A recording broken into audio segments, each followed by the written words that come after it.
পকেটে টাকা না থাকলে বোঝা যায় দুনিয়াটা কত মুখে কঠিন। আত্মসমাজ থাকা ভালো, কিন্তু অহংকার নয়। তুমি কতটা সুন্দর তোমার রূপ দেখে নয়, তোমার মন দেখেই বোঝা যায় তুমি কতটা সুন্দর। তুমি কতটা শিক্ষিত তোমার ডিগ্রি দেখে না, তোমার ব্যবহার দেখে বোঝা যায়। তুমি কতটা সুখী সেটা তোমার হাসি দেখে নয়, তোমার নিরবতা দেখেই বোঝা যায়। তুমি কতটা ভালোবাসো সেটা উপকার দেখে না, তোমার তার প্রতি আচরণ দেখে বোঝা যায়। অসম্মানের থেকে বড় আর কোনো কিছুই না। কেউ তোমাকে একেবারে যেন ছোট করলে, কারণ তাকে চিনে রাখো এবং তার থেকে দূরে থেকো, কারণ পুচরা পেয়ে সে একই কাজ বারবার করবে। ও বোঝাবো এবং তোমার লক্ষ্যের না পৌঁছাতে নাকি থামায়ও না।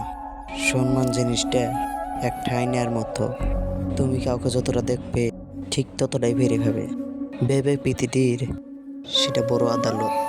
সবসময় সে কে দোষ খুঁজে বেড়ায় না, পারলে তাকে সমাধানের পথটা দেখাই দাও। ক্ষমা তাকেই করো যে ভুল করেছে, তাকে ক্ষমা করো না সে তোমার সাথে বেইমানি করেছে। কারো উপর নির্ভর হয়ে থাকো না, যারা তুমি নির্ভর হয়ে থাকবে সেই মানুষটা যখন থাকবে না, তখন তোমার প্রতিটা কাজে ব্যর্থ হবে। আমরা অনেকেই বলি মানুষের ব্যবহারই বারবার বুঝাই দেয়, কিন্তু এখন তো মানুষ নিজের স্বার্থের জন্য চরিত্র বদলায়।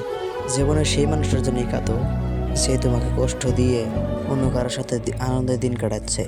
তোমার যতটা সম্মান দিতেছে তুমিও ততটাই সম্মান দিও, যে তোমাকে যতটা সম্মান দিতেছে তুমিও ততটা সম্মানে দিও।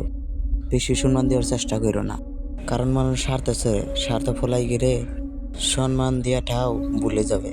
যে আপনাকে অপশনাল ভাবে তুমি জীবনেও তাকে পার্সোনাল ভাইব না। যে আপনাকে 2 পয়সার গুরুত্ব দেয় না, তাকে আপনি 1 পয়সারও গুরুত্ব দিবেন না। পানি যেমন এক সময় ঠান্ডা হইতে হইতে বরফ হয়ে যায়, ঠিক তেমনি একটা মন অনেক কষ্ট পাইতে পাইতে এক সময় মনও পাথর হয়ে যায়।